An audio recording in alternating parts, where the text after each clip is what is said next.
Muriel Abadi, bonjour. Bonjour.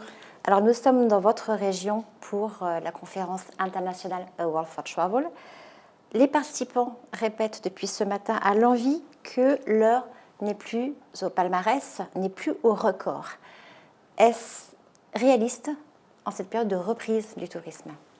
Oui, c'est réaliste et c'est même une nécessité puisqu'aujourd'hui on n'a plus envie de parler de volume, le tourisme n'atteint plus ça, l'habitat n'atteint plus ça, les professionnels non plus.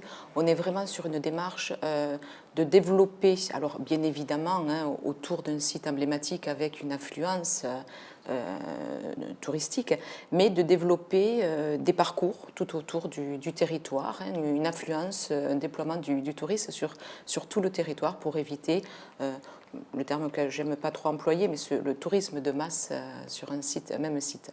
Très bien. Donc une meilleure répartition sur le territoire. Alors Carole Delga fait partie des 15 présidents de région qui appellent à un plan d'aide massif, un plan d'aide de 100 milliards d'euros pour le développement du ferroviaire. Dans la région Occitanie, pour vous, quelle ligne faut-il développer ou rénover ? Alors, déjà la ligne, les LGV, mais aussi en Occitanie, nous avons réouvert une ligne, la ligne Montrégeau, la ligne de la rive droite du Rhône, pardon, excusez-moi, la ligne Pont-Saint-Esprit, ligne de la rive droite du Rhône. C'est une ligne qui avait été fermée pendant 50 ans et donc qui a été rouverte. On a également la ligne Luchon-Montrégeau qui va se rouvrir d'ici 2023-2024, qui est une nouvelle ligne créée. Et c'est vrai qu'aujourd'hui, on se rend compte qu'il faut absolument développer ce transport par le rail. On a des exemples très concrets avec des dispositifs qui existent en région Occitanie, notamment le train Lio à 1 euro, qui a eu un succès fou pendant l'été, puisqu'il a été ouvert aux jeunes, mais aussi aux personnes de tout âge. On a vendu pour cet été plus de 90 000 billets. C'est une opération que la présidente Delga a voulu renouveler les 2 week-ends précédents suite à la crise du carburant, aux problématiques de ravitaillement. Donc sur le week-end, pour vous donner un exemple, sur le week-end du 15-16 octobre, nous avons vendu 86 000 billets. Ça représentait un nombre de voyageurs sur le week-end, 118 000 voyageurs. Et on a renouvelé le week-end après, le week-end 22-23, et on a encore battu tous les records puisque 131 000 personnes ont utilisé le train ce week-end-là. Et un nombre de billets à 1 euro, ça représentait 96 000. Pour vous donner un ordre d'idée, on a multiplié par 4 sur le premier week-end par rapport au même week-end en 2021 et par 7 sur le week-end du 22 et 23. Donc, ça prouve que quand le prix est attractif et raisonnable, l'usager utilise le transport en commun. Donc ça demande, ça oblige à avoir une réflexion sur la tarification des trains. Ça oblige à avoir une réflexion aussi auprès de la SNCF. Et ça a aussi comme conséquence une économie de carburant de 650 000 litres uniquement sur 4 jours, sur 2 week-ends cumulés. 300 000 litres sur le premier week-end, 350 000 litres sur le second week-end.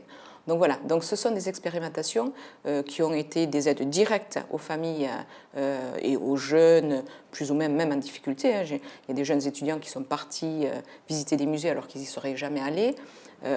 Des grands-mères qui sont allées voir leurs petits-enfants qui ne pouvaient pas y aller. Enfin voilà, vraiment un dispositif très concret et qui prouve que quand les transports collectifs sont à des prix raisonnés et raisonnables, du coup, les usagers les utilisent. Donc c'est le transport bas carbone. Effectivement, le prix, c'est un point des fois bloquant pour prendre le train. Je crois également que vous avez un projet de train à hydrogène. Oui, tout à fait. C'est sur la ligne Montrégeau-Luchon. Donc c'est une première en France et donc nous en sommes très fiers. Et le travail avance bien et donc il verra le jour dans les mois à venir. D'accord, très bien. C'est une ligne qui fait combien de kilomètres ? Une 50aine de kilomètres. Et ce sera la première en France ? Première en France, oui. D'accord, donc ça aura valeur d'exemple pour, j'imagine, d'autres développements en France. Une expérimentation qui pourra se déployer sur le reste du territoire. Alors, en 2022, finalement, la région Occitanie a retrouvé ses touristes et d'ailleurs, il y a eu plus de touristes internationaux cette année qu'en 2019, qui est l'année de référence. Est-ce que cela signifie qu'il peut y avoir des sites touristiques sous tension? Et pour le coup, comment justement limiter ces pics de fréquentation qui peuvent être très dommageables pour les populations locales notamment et l'environnement? Oui, vous avez raison de parler des habitants aussi, puisque c'est un sujet central, surtout là aujourd'hui dans cet événement. Alors, sur les sites à tension, moi je dirais, on n'est pas non plus, la volonté n'est pas d'enlever du touriste sur un site. La volonté est surtout de continuer à rendre notre région attractive, mais à accompagner le touriste à aller sur tout le territoire, à déployer un parcours touristique sur tout le territoire et pas seulement sur un seul site, une station balnéaire ou sur un grand site d'Occitanie. Nous avons, vous savez, sur la région, 41 grands sites Occitanie.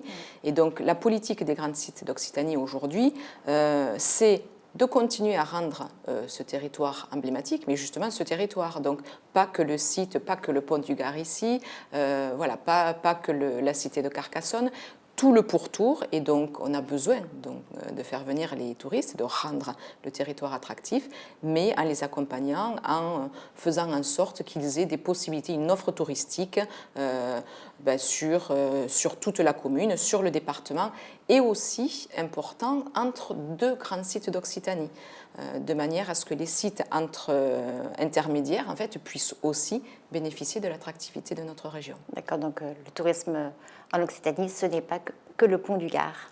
Non, tout à fait. Très bien. Merci beaucoup, Madame Abadie. Avec plaisir, merci.